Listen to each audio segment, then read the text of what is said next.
Hello my dear student, आज हम लोग क्लास 11th और 12th दोनों में है डिफरेंशिएशन, जिसे हिंदी में अवकलन या डेरिवेटिव्स अवकलज भी कहते हैं। ठीक है, ये 12th में भी है ये टॉपिक, ये 11th में भी है। लिमिट के बाद डेरिवेटिव्स है। ठीक है, 11th में, और इंटर में लिमिट नहीं है, डायरेक्ट डेरिवेटिव्स है। तो अवकलन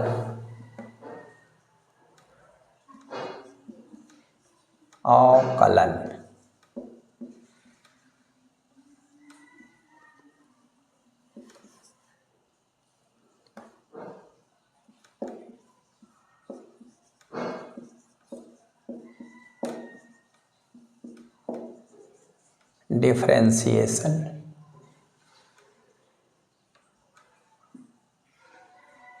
ठीक है।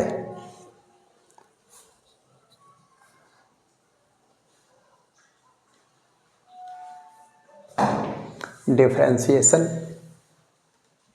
अवकलन, इसी अवकलन को अवकलज भी कहते हैं। अवकलज, अवकल गुणांक, अवकलन नहीं, अवकलन एक प्रोसेस है, प्रक्रिया है। मैं आपको बताऊं, अवकलन एक संक्रिया है। जैसे कोई फलन दिया गया है, किसी फलन का अवकल गुणांक ज्ञात करने की प्रक्रिया को ही अवकलन करना कहते हैं। यदि पूछा जाए कि अवकलन क्या है आपसे, चैप्टर का नाम है अवकलन। तो जैसे किसी भी चीज़ को जोड़ने के बाद जो कुछ प्राप्त होता है उसे योगफल कहते हैं, घटाने के बाद जो कुछ प्राप्त होता है उसे अंतर कहते हैं, गुणा करने के बाद जो कुछ प्राप्त होता है उसे गुणनफल कहते हैं, भाग करने के बाद जो कुछ प्राप्त होता है उसे भागफल कहते हैं। ठीक है, अब अवकलन क्या है? कोई फंक्शन होगा जिसे हिंदी में फलन कहते हैं। फलन का अवकल गुणांक, इंग्लिश में डिफरेंशियल कोफिशिएंट, प्राप्त करने की संक्रिया को ही अवकलन कहते हैं। किसी फलन का जब हम अवकलन करते हैं तो अवकलन करने के बाद जो कुछ प्राप्त होता है उसे अवकल गुणांक कहते हैं, डिफरेंशियल कोफिशिएंट कहते हैं, इसी को डेरिवेटिव्स भी कहते हैं। ठीक है, अब देखिए अवकलन क्या है। जैसे कोई भी फंक्शन दिया है, मान लीजिए y बराबर fx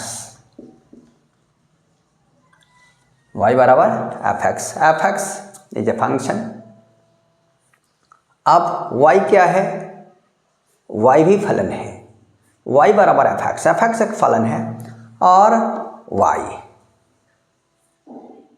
से प्रदर्शित कर रहे हैं उसे। तो फंक्शन fx में जैसे y बराबर x में दे दिया जाए, जैसे यहाँ पर y बराबर 2x प्लस 3, तो x का भिन्न भिन्न मान रखते जाएं आप। ठीक है, x y 2x प्लस 3, तो 0 तो 3 1, तो 5 -1 तो 1, 2 तो 7 -2 तो -1, इस तरह से एक्सेट्रा आप मान को रखते जाएंगे। जैसे x और y की वैल्यू क्या है? यही है fx। ठीक है, तो fx यानी 2x प्लस 3 का मान x के मान पर निर्भर करता है। तो जिसके मान पर निर्भर करता है, ठीक है, जो निर्भर करता है वो फलन है, जिस पर निर्भर करता है उसका। तो 2x प्लस 3 फलन है और 2x प्लस 3 किसके बराबर है? y के बराबर। तो y फलन है, किसका फलन है? x का। ठीक है, तो फंक्शन दिया गया होगा हमको, और इसमें फंक्शन का क्या करना होगा? अवकल गुणांक ज्ञात करना होगा, फंक्शन का अवकल गुणांक। ठीक है, जैसे जोड़ने के बाद जो कुछ प्राप्त होता है योगफल, तो अवकलन करने के बाद, किसी फलन का अवकलन करने के बाद जो कुछ प्राप्त होता है उसे अवकल गुणांक कहते हैं। ठीक है, अब देखिए अवकल गुणांक की डिफिनीशन क्या है?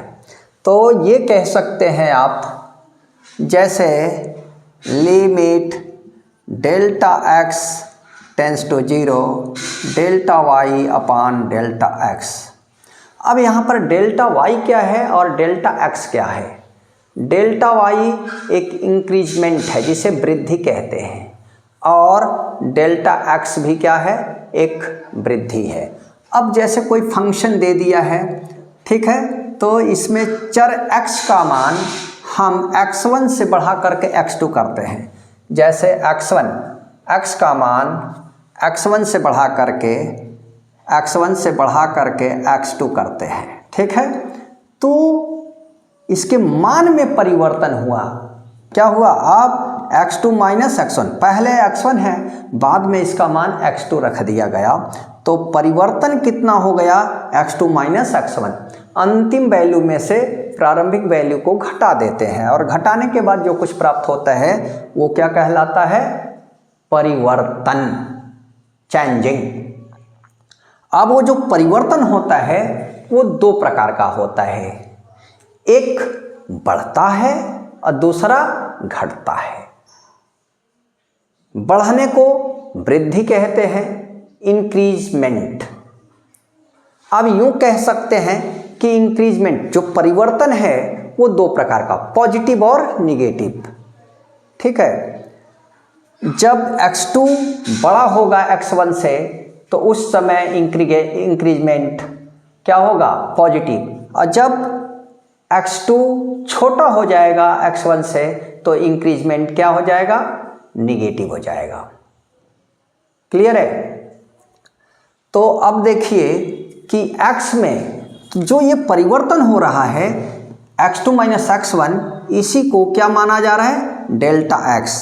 तो यदि x में परिवर्तन हम x1 से x2 कर रहे हैं तो y में भी परिवर्तन y1 से y2 की ओर कर रहे हों तो y2 माइनस y1, ये भी जो परिवर्तन आया इसको हम डेल्टा y से रिप्रेजेंट कर दिए, ठीक है।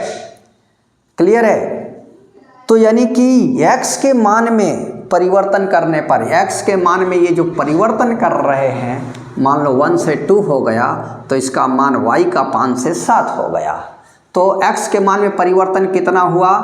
2 माइनस 1 यानी 1, तो यहाँ 7 माइनस 5 यानी 2। x के मान में 1 का इंक्रीजमेंट करने पर y के मान में 2 का वृद्धि हो जाता है। क्लियर है कि नहीं? ध्यान देना, ठीक है। ये नहीं कि केवल सूत्र लिखा करके और सवाल लगवाए जा रहे हैं, नहीं, आपको पूरा कॉन्सेप्ट मिलेगा 100%, ठीक है। तो देखिए x के मान में यहीं पर आप समझें, x का मान 1 और मैं पॉजिटिव ले रहा हूँ 1 और 2, 1 से बढ़ा के 2 किया तो y का मान 5 से बढ़ के 7 हो गया, ठीक है। तो अब इसमें परिवर्तन कितना हो गया? तो last minus first, 2 minus 1 1, 7 minus 5 2। तो x के मान में जो परिवर्तन हुआ, इंक्रीजमेंट हुआ, वो 1 हुआ, तो y के मान में जो इंक्रीजमेंट हुआ वो क्या हुआ? 2 का हो गया, ठीक है।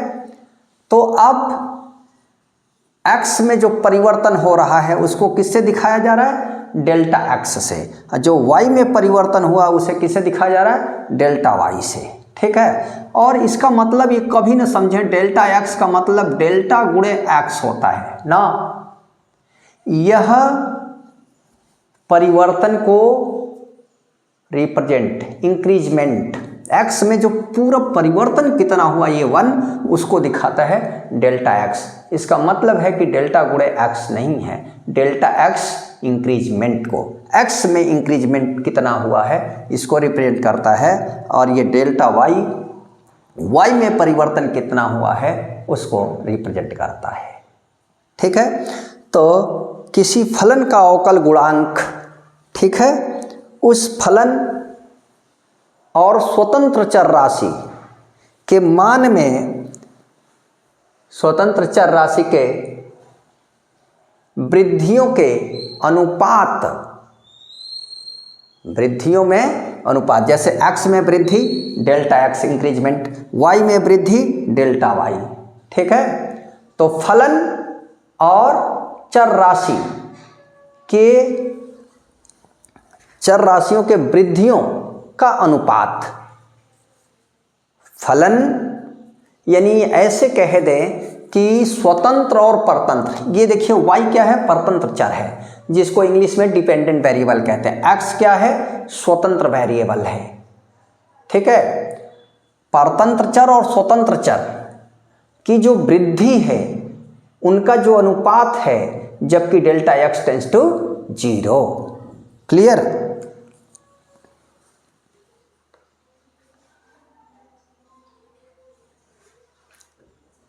क्लियर है?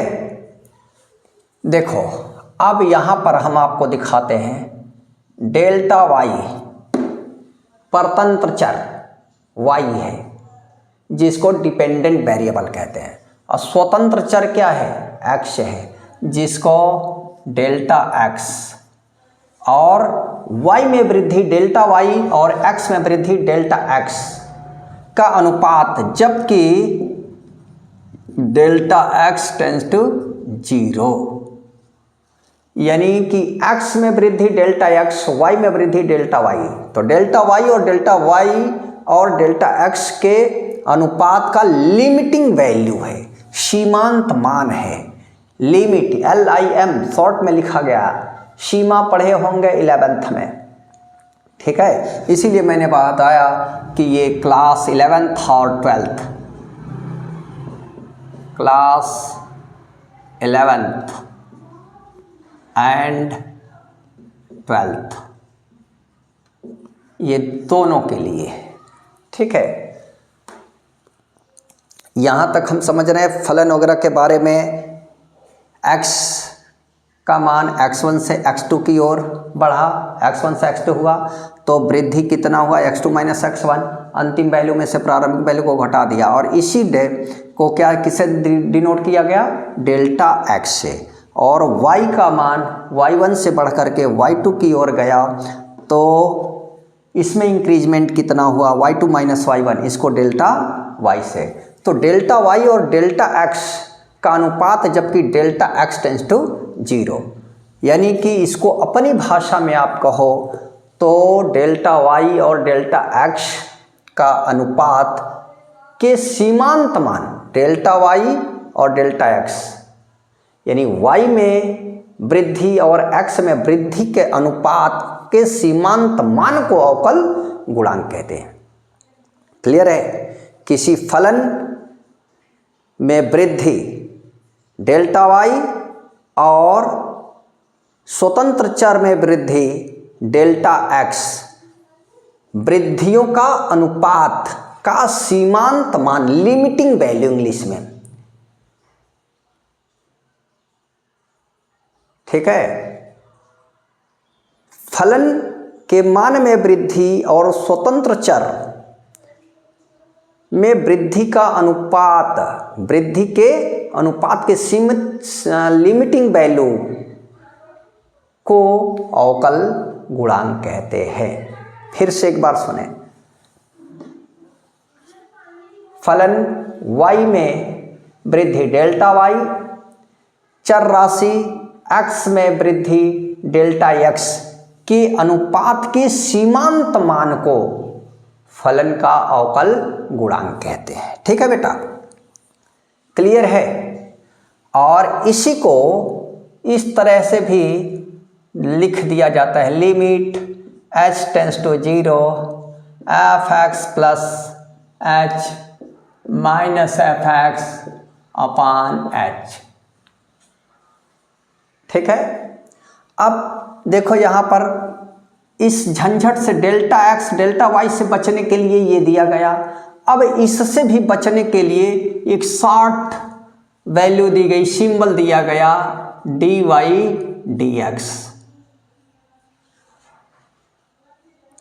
यानी यही चीज ये है और यही चीज टोटल dy dx है, चाहे इसको dy dx कहें चाहे इसको कहें, ठीक है।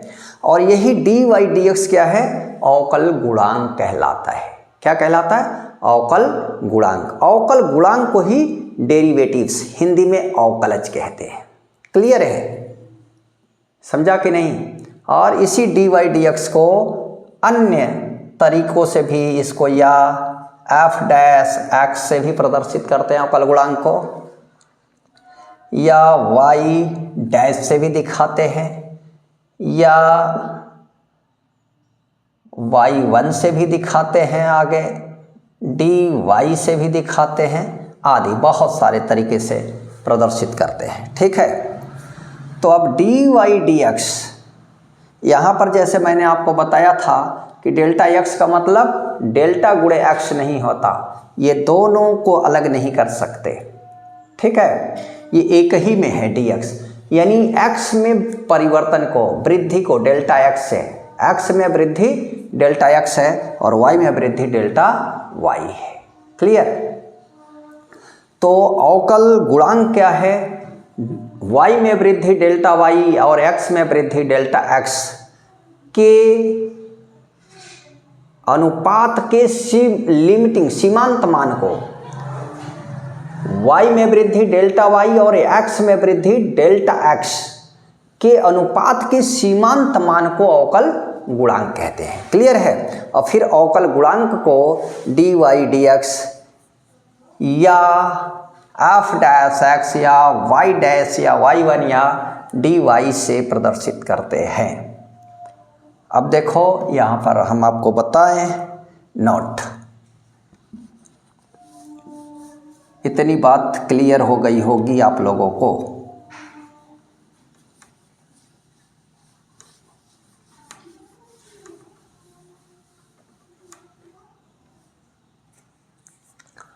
अवकल गुणांक को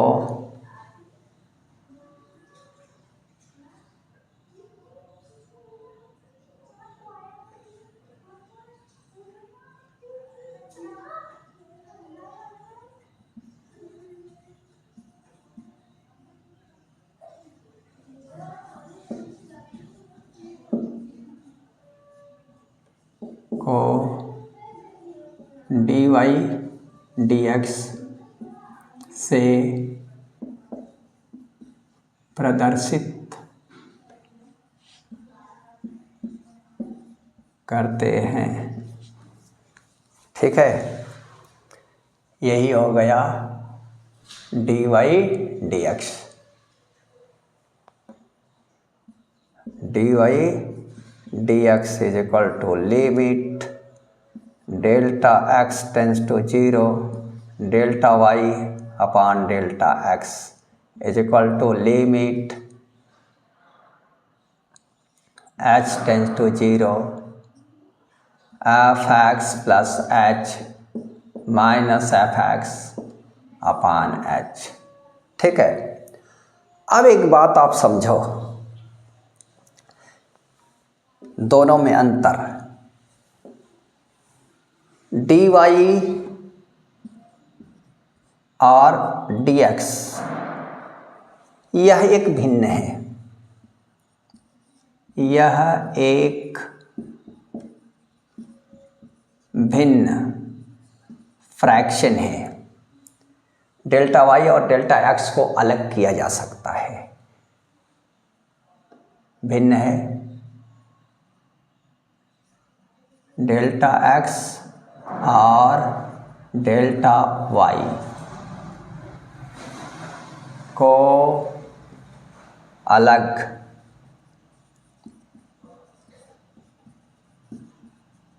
किया जा सकता है। ठीक है,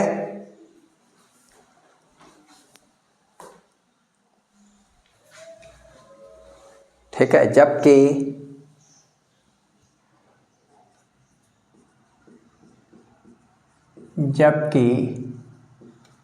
dy dx यह भिन्न नहीं है, इसमें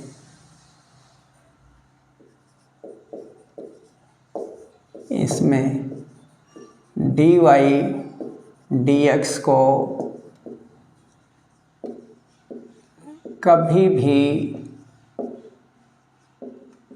अलग नहीं किया जा सकता है। dy dx यह भिन्न नहीं है, इसमें dy dx को कभी भी अलग नहीं किया जा सकता। dy dx only notation of A differential coefficient, यह अवकल गुणांक का केवल और केवल एक संकेत है। dy dx कॉमा अवकल गुणांक का एक संकेत मात्र है, यह भाग की क्रिया नहीं है, यह भाग की क्रिया नहीं है। It is not operation of the division. Clear है बेटा? समझा कि नहीं? एक बात और जानो कि यदि आप 11th में पढ़े होंगे तो आपको जब सर पढ़ाए होंगे तो इसे dy अपान dx बोल रहे होंगे। पढ़ाते समय जनरली सामान्यतया हर 10 में 9 लोग क्या बोल देते हैं? dy अपान dx। इसे dy अपान dx पढ़ते हैं या dy बाई dx, या शुद्ध हिंदी में बोल रहे होंगे तो dy बटे dx। ना, इट इज़ रॉन्ग। इसे कभी भी dy अपान dx या dy बाई dx या dy बटे dx, इंग्लिश वाले dy अपान dx या dy by dx, it is wrong. Hindi वाला जो बोल रहा है dy बटे dx, रॉन्ग, गलत है। इसे कभी भी dy अपान dx या dy बाई dx या हिंदी में dy बटे dx नहीं पढ़ा जाना चाहिए। इसे dy by dx, dy by dx या dy अपान dx नहीं, या ऐसे, या dy बटे dx नहीं पढ़ा जाता है। इसे dy बाई dx या dy अपान dx या dy बटे dx नहीं पढ़ा जाता। इसे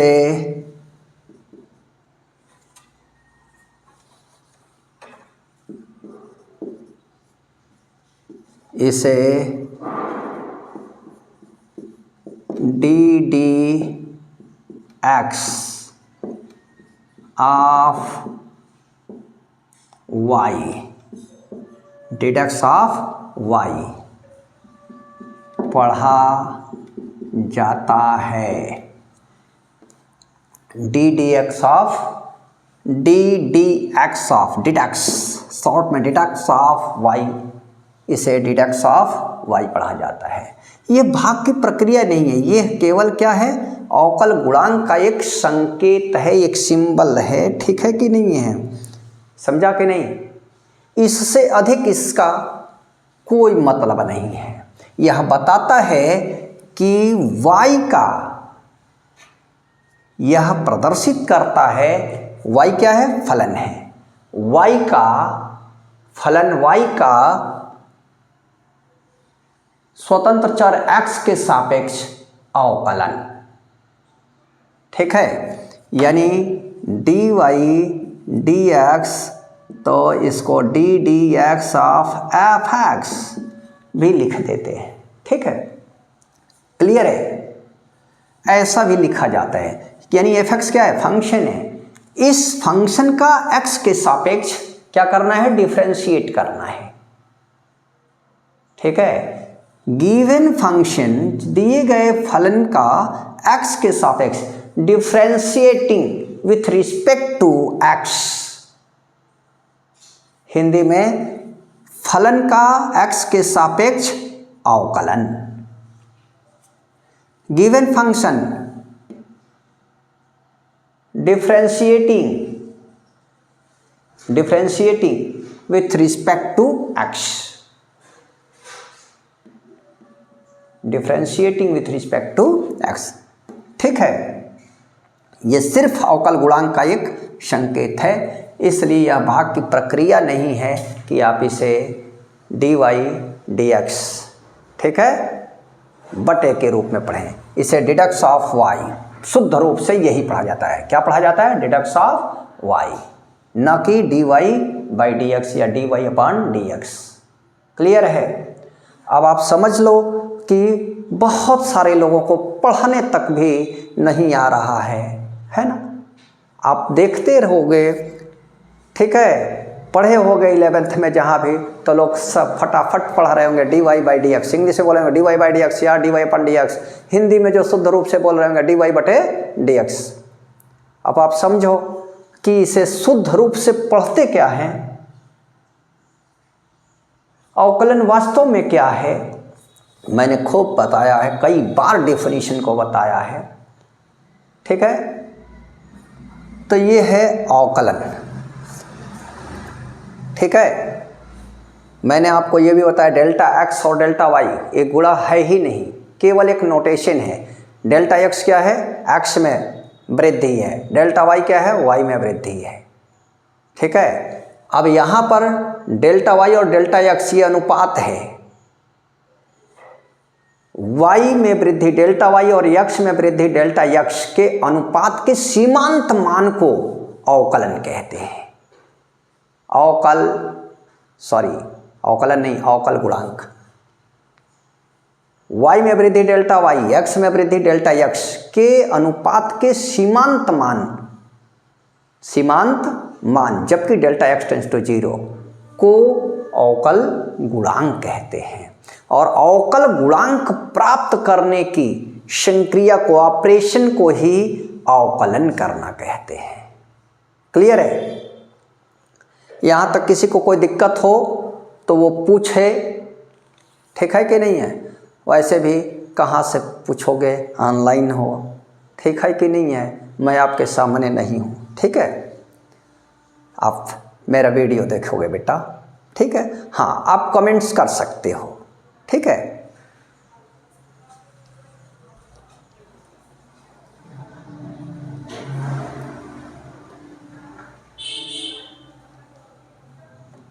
क्लियर है?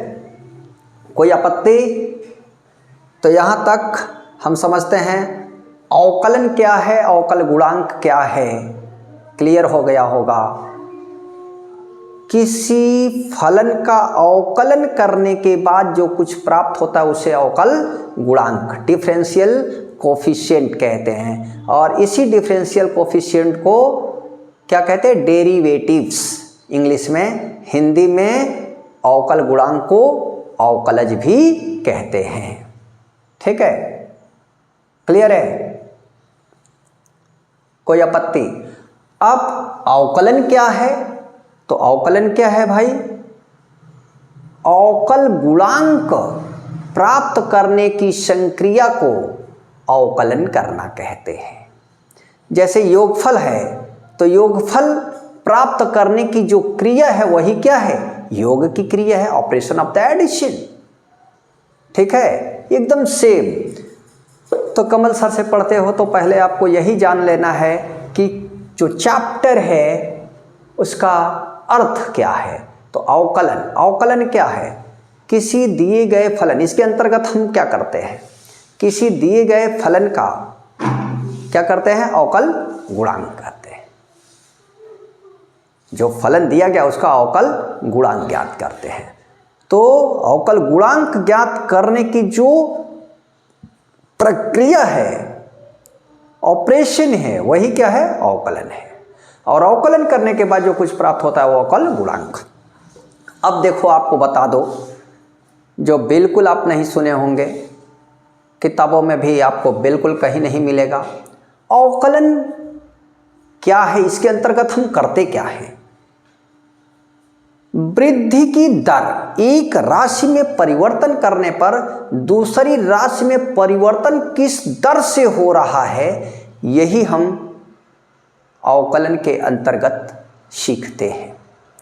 आपके चारों तरफ अवकलन हो रहा है, चारों तरफ, जिधर आप सर घुमाओ उधर आपको अवकलन दिख रहा होगा। जैसे अभी आप बाल कटा के आते हो, क्या होता है भाई कि 10 दिन 15 दिन में बाल बढ़ जाते हैं, फिर कटाने लायक होता है, चढ़ जाता है। आप कहोगे कि नहीं तो दिखते नहीं। अब मैं और परिवर्तन की दर अवकल गुणांक, और ये परिवर्तन आपके चारों तरफ हो रहा है, प्रकृति में हो रहा है, ठीक है कि नहीं। जैसे एक छोटा सा पेड़ जो जम रहा होता है, बीज डाल दिए हो, अभी निकला थोड़ा सा, ठीक है, फूल के बाहर आया। अब डेली आज 6 बजे देखे हो, कल देखोगे इतना आ गया, फिर देखोगे अगले 24 घंटे में आ गया, ठीक है कि नहीं। वो तेजी से वृद्धि कर रहा होता है। जब पेड़ बड़ा हो जाता है तो नहीं पता चलता कितना बढ़ा, लेकिन छोटे पौधे को देखोगे निकलते हुए, तो आज देखा कल इतना बढ़ गया, ठीक है, आधा सेंटीमीटर, कल फिर आधा सेंटीमीटर बढ़ गया, इस तरह से। तो आसानी से तुम्हें समझ में आता है कि परिवर्तन हो रहा है, वृद्धि हो रही है, ठीक है।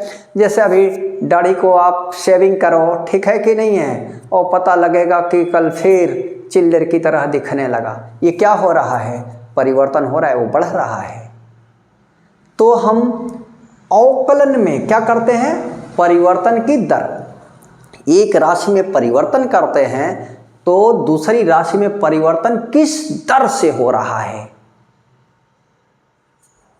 समझ रहे हैं।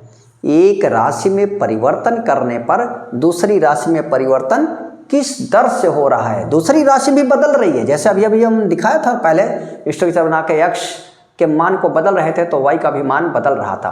तो x में परिवर्तन करने पर y में परिवर्तन की दर, यानी अवकलन क्या है, परिवर्तन की दर है। और यही कारण है कि देखते होगे जब आप फिजिक्स पढ़ रहे होगे 11th में, तो आपको जब वेग निकाला जा रहा होगा तो ds dt, s दूरी समीकरण है, और उसका जैसे ही डिफरेंशिएशन करते हैं विथ रिस्पेक्ट टू t, तो क्या दे देता है, वेलोसिटी दे देता है, ठीक है। और उसका जब सेकंड डेरिवेटिव आप निकाल देते हो d2s dt2, तो अब वो वेग बन जाता है। फर्स्ट डेरिवेटिव पर s का t के विथ रिस्पेक्ट क्या करते हो, डेरिवेटिव निकालते हो, तो वो वेलोसिटी, और फिर वेलोसिटी का जब कर देते हो डिफरेंशिएशन, तो क्या निकल के आ जाता है, एक्सेलरेशन, यानी त्वरण आ जाता है। अब वेलोसिटी दिया हुआ है v के रूप में, और उसका t के सापेक्ष कर देते हो तो dv dt, ये एक्सेलरेशन आ जाता है। तो फिजिक्स में आपको जहाँ अब वेग क्या है, इकाई समय में हुए परिवर्तन, इकाई समय में हुए परिवर्तन, इकाई का मतलब क्या है, एकांक, यूनिट। 1 सेकंड में हुए चली गई दूरी को क्या कहते हैं भाई, चाल कहते हैं। 1 सेकंड में हुए विस्थापन को वेग कहते हैं, ठीक है। और इकाई समय में हुए वेग परिवर्तन की दर को, वेग परिवर्तन की दर या 1 सेकंड में हुए वेग परिवर्तन को त्वरण कहते हैं, एक्सेलरेशन, ठीक है। तो यानी कि अवकलन क्या है, परिवर्तन की दर है। किसका परिवर्तन, x में परिवर्तन करने पर y में परिवर्तन की दर क्या है, क्लियर।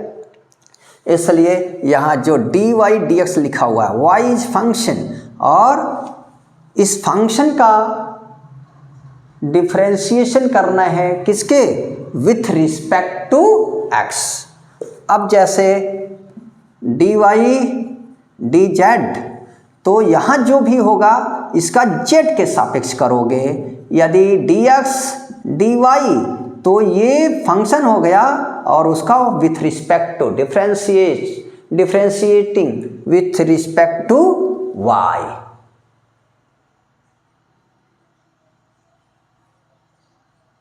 ठीक है भाई, कोई दिक्कत? यानी यहां जो फंक्शन है उसका z नीचे जो लिखा हुआ है इसके सापेक्ष करना है। ये जो फंक्शन अब x में हो गया y के सापेक्ष अवकलन करना है, यहाँ पर y का x के सापेक्ष करना है। क्लियर है? अब मैं आशा करता हूँ कि आप लोग को क्लियर हो गया होगा कि अवकलन क्या है। परिवर्तन की दर, एक राशि में परिवर्तन करने पर दूसरी राशि में परिवर्तन किस दर से हो रहा है, यही हम अवकलन के अंतर्गत क्या करते हैं, ज्ञात करते हैं। और अवकलन हमारे चारों तरफ हो रहा है, जिधर आप देखो पेड़ है, पौधे हैं, है ना, कहीं भी हो रहा है। घर मकान बन रहा है तो डेली मिस्त्री काम कर रहा है, तो फिर आएगा कल, तो आज 10 रद्दा लगा दिया, कल फिर 5 रद्दा लगा दिया, फिर लगा दिया, परिवर्तन हो रहा है ना। तो हम अवकलन में क्या करते हैं, परिवर्तन की दर को फाइंड करते हैं। क्लियर है? कोई दिक्कत? मजा आए तो वीडियो को लाइक करें, शेयर करें। ठीक है, जो आपको यहाँ मिलेगा हम नहीं उम्मीद करते कि कहीं और मिलेगा। ठीक है, फुल कॉन्सेप्ट। ठीक है, इसी टॉपिक को आप बहुत सारे टीचर, आपको बहुत सारे लोग पढ़ाए होंगे। ठीक है कि नहीं है? क्या वो उन्होंने इस तरह से एक्सप्लेन किया? आप खुद कंपेयर करिए। ठीक है, अभी बहुत कुछ लेके आना बाकी है। ठीक है, तो वीडियो को लाइक करें, शेयर करें अपने दोस्तों को, और चैनल को सब्सक्राइब जरूर करें। चैनल को सब्सक्राइब करने से आपका बेनिफिट है कि चैनल को सब्सक्राइब करेंगे तो जो भी नई वीडियो अपलोड की जाएगी उसका नोटिफिकेशन तुरंत आपको जाएगा। ठीक है, आज मैं अपना क्लास यहीं स्टॉप करता हूँ। ठीक है, ऑफ करता हूँ। नेक्स्ट वीडियो में इसके आगे मिलेंगे। ओके, धन्यवाद।